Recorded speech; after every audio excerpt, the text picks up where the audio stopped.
may tumawag sa akin, kaibigan ng coach ko na si Coach Buds, tatay ni Mikey Reyes. Kasi nga head coach siya nung informatics sa Eastwood. So, nakita niya pala ako naglaro NBTC kasi naglaro ako ng isang beses NBTC sa Maynila eh. So, Cagayan yung dala namin. Tapos buong Maynila, tapos mga iba-ibang lugar. Bansa. Oo. Ganun yung nangyari. So, nakita niya ako. Sabi niya, sige, try out ka dito. So, sakto, nung pagsabi na hindi kami nakuha. Tapos tumawag ako sa coach ko. Tapos tumawag gabi. Try out ka daw kinabukasan doon sa informatics. Tapos pumunta ako ng informatics. Ngayon, hindi namin alam paano kami pupunta doon. Oo. Ano ba yung informatics? Ano yun? Hindi ka-inform. Hindi. Wala information. Tapos ngayon, tinuro lang sa amin. Ito, sasakyan nyo yung G-Liner. Tapos baba kayo IPI. Ito, sinunod nyo lang. Yun na sinunod namin. Tapos tanong-tanong lang kami. Pagbaba namin na IPI, Coach Del. Sabi namin IPI. Sakay daw kami ng jeep, papunta Eastwood. Di ba, pagbaba IPI, tatawid na sakay ng jeep, Pakubaw. Nag-angkas na kami, nakasabit kami. Bawal pala yun. Bawal pala dito sa Manila yun. Sa inyo, pwede? Pwede sa amin yun eh. Takbo kami, may dalawa kami nakasabit. Sumabit kayo? Sabit kami. Huminto yung jeep. Bawal daw. Sabi sa amin, bawal, sabit. Pumasok ko ay sorry po. Ganun. Wala kami pamasahe. Ubos yung pamasahe namin. Paano kaya ito? So ngayon, bayad kami. Kuya, ito lang po yung namin. Kulang eh. Ito lang po yung pamasahe namin. Sorry po. Wala. Sige. Pumayag. So sakto na. Yung dumating kami Club 650 kasi yung time yung doon ang practice eh. Kaping kami doon. Try out kami. Kala namin, hindi kami makuha. Sinabihan lang kami, bumalik kayo kinabukasan. Sabi yung coach, wala na kami pamasahe, coach. Kasi doon babalik pa kami sa Arellano eh. Kasi nga, doon kami matutulog eh. Kasi nagpaalam kami na mag-stay muna saglit. Nahanap kami natin. So yun yung time. Binigyan kayo pamasahe? Binigyan kami. Kami, 100 kami nung... Pagkakasya nyo na naman. Kasya na naman. Sobrang sabi ko, grabe, yung buhay dito sa Manila. Pag wala kang kakilala, patay ka talaga dito. Pag sumuko ka sa buhay mo, wala eh. Yung sabi ko sa sarili ko, yung pagsubok talaga. Yung sinubukan ng Panginoon na, kung lalaban ba ako, hindi ba? Yung time, nung kinabukasan, pagbalik namin sa practice, sa informatics, kinuha na kami. Tapos kinausap na kami. Tapos ito, bigyan namin ng dorm, ganyan. Kumuha sila ng pangtulugan namin. So, pagdating naman nung time na yun, nasa informatics na kami. Wala pa liga, Summer League eh. So, Father Martin, so yung namin, yung hintay mo. Kasi nga, wala pa yung na-ASCO na liga. So, laro namin. So, kinukuha ko ng Mapua.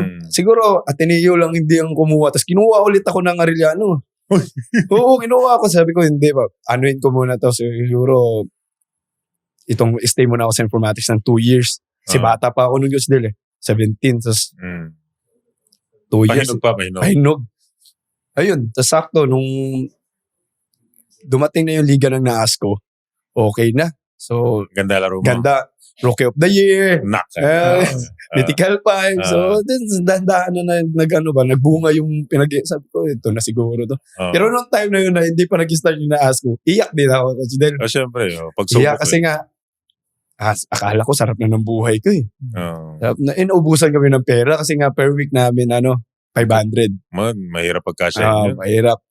Ito na tayo may isang araw na wala na, zero na. Iyak ako. Ulam namin, chicharon na lang. Piso na. Piso. Ginawa namin adobo. Sabi ko, patay tayo dito. Tawag ko sa mama. Uwi na ako dyan kasi nga wala na, hirap na ng buhay dito.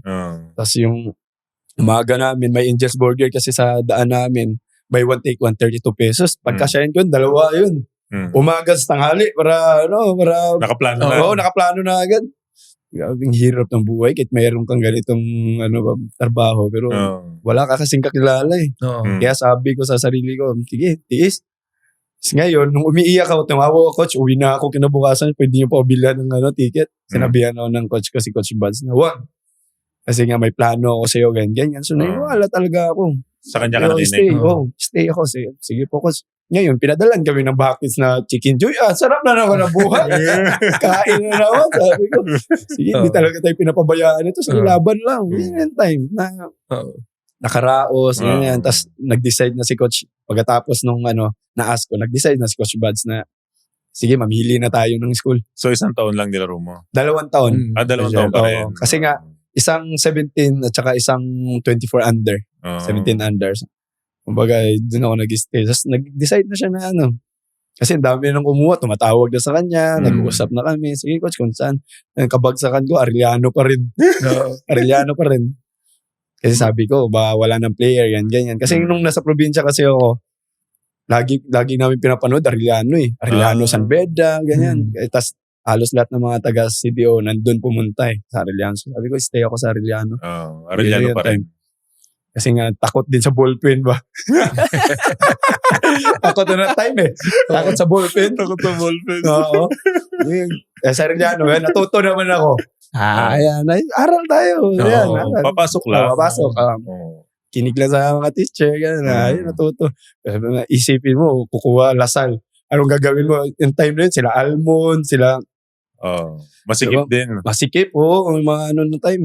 Sino bang first 5 niyo sa Arellano nung nakapasok ka? Si Rocky Asidre, Solweta. Kasi pang third group lang ako lagi kasi nandun pa sila Pinto nun Tapos bata pa ako. So, hanggang sa naging ikaw na yung Ako na yung natira. Tapos napalitan si Coach Koy Banal. Si Coach Koy talagang kumuha sa akin. So, napalitan ni Coach Jerry Cordillera. So, nung wala pa si Coach Jerry, aalis na talaga dapat ako sa Arellano. Magliletran ako kasi kinukuha ako ni Coach Kaloy. So, yun na time. Sabi ko, sige, stay muna ako dito. Pagdating ni Coach Jerry, wala na. Nakuha ko yung loob ni Coach Jerry. Kung ano ginagawa ko sa court. Ginagawa ko ligang labas. Tuwan-tuwa si Coach Jerry. Sige, stay ka na dyan. At saka time na yun, kinuha ko ni Coach Jerry sa UE. Nandun pa siya, di ba, nung hindi siya nananalo. Kaya siya tinanggal. So, pumunta siya ng Arellano. So, doon siya nag-stay. Doon na rin ako nag-stay. Sabi ko, stay ako dito, coach. Yan na time. Paano doon na nagsimula ni Coach Jerry? Sabi mo na kasi Bisaya din si Coach Jerry. So, everyday, kwentuhan kami. Tapos, sinasabihan niya ako, sige, gawin mo lang yung laro mo. So, yun, nadala ko din. Nadala ko mga teammate ko. So, na-involve ko na sila lahat. So, natuwa siya sa akin. Point guard. So, yun na time, kahit magsasuggest ako, sige, basta nag-communicate kasi importante yung coach So, yun, kwentuhan kami dalawa, lahat. As in, parang atay ko na siya na time na yun nung dumating siya Sobrang namin dalawa nun. Kasi nga, ang lapit na ng loob namin dalawa. Lahat, pati sa court, sige, anong gusto mo? Okay, ganyan, kasi ikaw nakakabasa niyan. Yun na time, nung dumating talaga siya, doon nag-start, parang bumulusok, kasi nung time, sa kanya, nakuha na ako ng gilas. Parang gano'n na nangyari.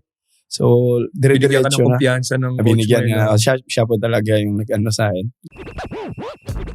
Thank you for watching Balyahan with GB and RDO, powered by Sports Plus, the official gaming partner of the Philippine Olympic Committee. Kung nagustuhan mo ang napanood mo, here's some more videos. Huwag mo rin kalimutang mag-like, comment, at subscribe para lagi kang first dibs sa bagong videos ng Balyahan.